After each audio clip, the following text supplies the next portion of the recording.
Ya, jadi kalau boleh dipertegas kembali bahwa eh, hakikat dari suatu agama yakni aturan yang mengikat dan menguasai penganutnya dengan kewajiban-kewajiban yang menjadi hutang baginya, yang dipatuhi sehingga menjadi adat kebiasaan dan jalan hidup baginya, serta meniscayakan balasan bagi pelakunya, memastikan bahwa akan ada balasan bagi pelakunya, baik itu balasan dalam bentuk sanksi ataupun balasan dalam bentuk imbalan atas kebaikan yang atau atas kepatuhan yang telah dilakukannya semasa hidupnya. Namun tidak semua aturan dapat dikatakan agama. Aturan itu sifatnya formal, agama lebih dari sekedar formal. Nah, jadi agama itu di dalamnya ada dogma yang kuat, ada dasar keyakinan yang mengikat sehingga uh, tidak dapat dipersamakan dengan apa yang hanya sekedar aturan. Seandainya aturan-aturan yang ada di dunia itu yang dibuat oleh manusia memiliki konotasi dengan potensi agama, memiliki konotasi dengan nilai agama, maka tidak akan ada orang yang membuat ketentuan aturan itu sendiri. Aturan yang ada hari ini cenderung banyak dilanggar karena tidak sejalan dengan nilai agama. Agama tidak menjadi ruh dalam peraturan itu.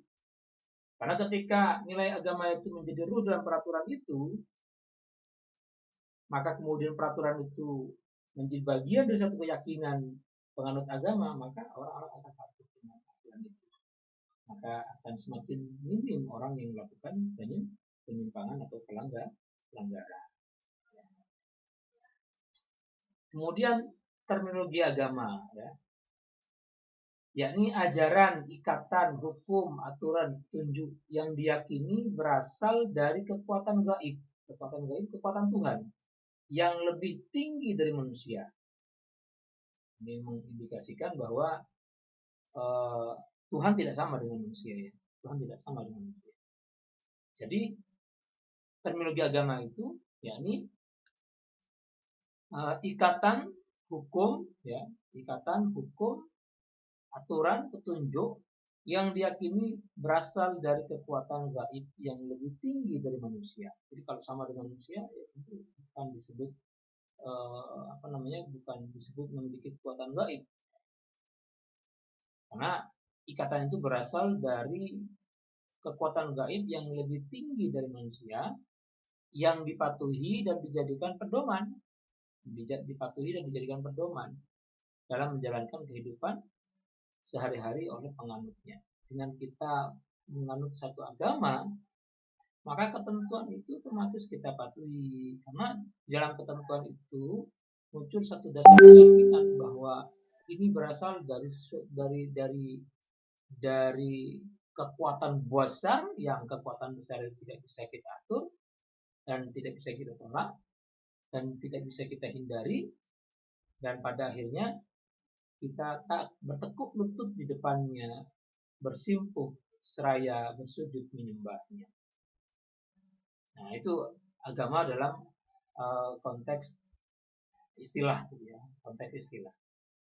Contohnya di sini ada orang yang percaya, bila ia menabrak kucing, maka ia harus mengafani dan menguburkannya dengan baik. Jika tidak, maka kan begitu.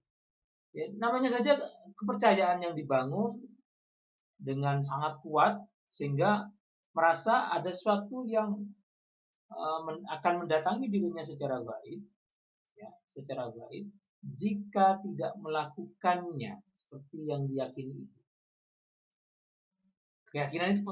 Keyakinan itu pengaruhnya ke arah itu. Ya. Misalnya juga, walaupun dalam konteks contoh yang pertama itu juga belum tentu kebenarannya, karena ini menyangkut persoalan keyakinan yang dibuat benar atau salah, kan begitu. Karena ada keyakinan yang benar, ada keyakinan yang salah. Keyakinan yang benar itu berasal dari kitab suci, keyakinan yang salah itu berasal dari anggapan saja, dugaan saja, atau anggapan secara umum oleh banyak orang.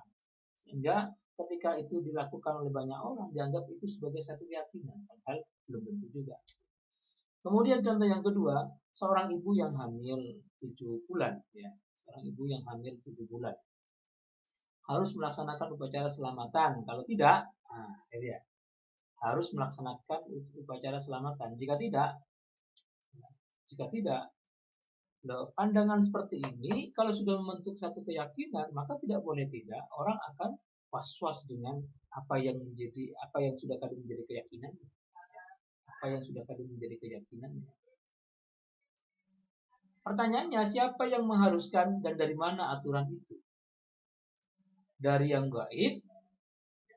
Apakah ia aturan negara atau ketentuan kepala desa? Nah, ini.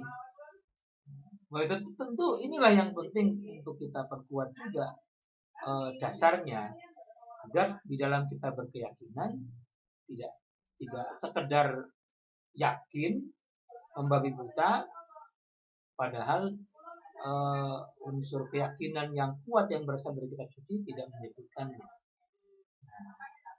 Nah, tentu karena sudah kadung itu dianggap sebagai satu hal yang ikut dengan nilai agama, sehingga orang meyakininya.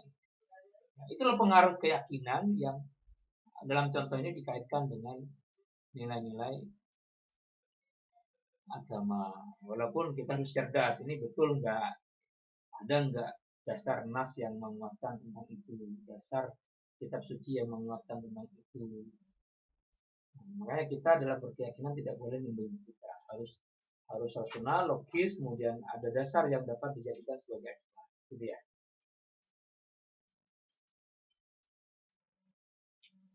Kemudian pertanyaan berikutnya, kenapa ada agama?